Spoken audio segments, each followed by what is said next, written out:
السلام عليكم، ورجعنا وياكم بفيديو جديد، وراح نطبخ الفاصوليا بطريقة المطاعم. أول ما نبدأ نقول بسم الله. طبعا هاي غسلناها وراح نخليها على النار بدون ما ننقعها.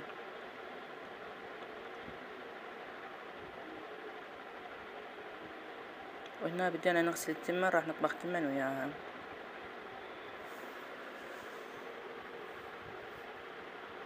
هاي راح ننقعه ونعوفه.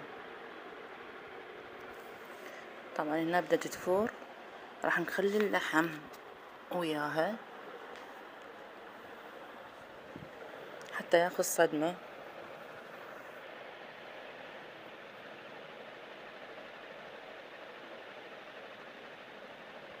وهنا فوق النص ساعة ظلت على النار، خليناها وراح نبدأ نطفي النار. فوق النص ساعة خليناها تفور،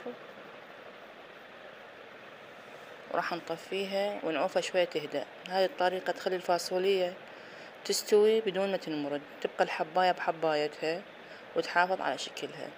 طبعا هاي وراء نص ساعة تقريب، 3/4 الساعة نزلت، والفاصوليا حتى اللي كانت مطوفة نزلت لي جوا. راح نعلقها من جديد. بهالأثناء هاي أني ويا التمان راح أسوي شوية حشو. طبعا التمان طبخناه إحنا وشايفين طريقته، بس راح أخلي شوية حشو ويا التمان، لأن راح عندنا دجاجة وراح نشويها.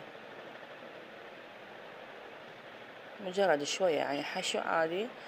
الحشو بوتيتا وبصل وكشمش وبازاليا وشوية فستق وشعرية. راح نخليه داير مداير التمن.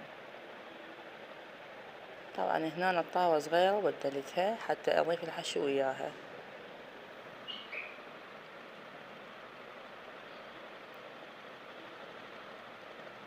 مجرد يعني للتزيين. طبعا التمن طبخناه أبيض، عائلتي تحب التمن أبيض ويا الفاصوليا.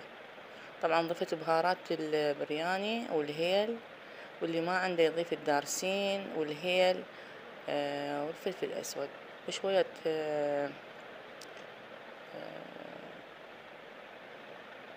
نسيت ايش اقول، بسمار يخلوه وياه.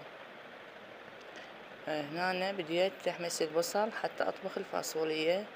طبعا درت كار وكركم، وراح احمس اللحم. طبعا هذا مسلوق ويا الفاصوليا، بس اعطيه خمسة خفيفة تعطي طعم للفاصوليا. هنا درنا الفاصوليا وراح نعوفها شوية تتهدر بدهنها، يعني ما نحط المعجون. وهنا ضفت شوية لون غذائي ومكعب مكعب مرق ماجي لحم. طبعا هذا بعد ما هدرناها بالدهن ضفنا المعجون والملح ضفناه. هنا بديت اسوي للدجاجة هاي مايونيز ودبس الرمان والبابريكا، خبطتهن وراح ادهن بالدجاجة. طبعا الدجاجة متبلة ومكمليها، يعني حاضرة من كل شي. نزلتها بالفيديو السابق شلون تبلناها. هاي راح نبدي ندهنها وندهن بطنها بهاي الصلصة، مايونيز ودبس الرمان وبابريكا، تعطيها لون حلو. طبعا شوفوا لون الصبغ الغذائي شلون منطيها لون حلو للدجاجة. وهنا بالاخير ضفت لها بابريكا مدخنة حتى تعطيها لون حلو وطعم حلو بالشوي. وهنا شويناها وهاي مرقتنا استوت. ولهنا وصلنا لنهاية الفيديو. اتمنى ما تنسون اللايك والاشتراك، لان اللايك والاشتراك يحسن من مستوى القناة. لنهاية الفيديو اقولكم مع السلامة وفي امان الله، وكملوا الفيديو للاخير.